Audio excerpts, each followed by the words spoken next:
I'll show you in the quick and easy way how you can earn a profit with Temu. Now I'm going to show you two ways to do this. The first one is by doing Temu affiliates program. Now, the way you do Temu's affiliate program is that when you sign up, you will get a link for a product and you become an affiliate, right? So what it means is that when someone buys the product from your link, you will get a kickback from it. You get a commission. So you get about 2 to 5% of the profit, right? So around here, 5 to 20% commission. So if the product is around $20, you'll get 20% of it off the profit, right?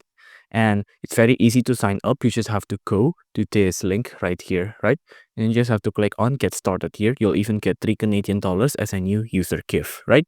So you can see high commission, exclusive selling price, and trusted brands. So if you're an influencer who have a lot of followers and your followers are looking to buy something, like for example, if you're making a video about hair dryers, then you can put in an affiliate link on the description to make some extra money while pointing your audience to the right direction on which hair dryer that you recommend. The other option is to, of course, get a lot of coupons on Temu because, as you know, Temu offers a lot of coupons and you can make a net profit by using all of those coupons. If you enjoyed this video, please do consider liking and subscribing.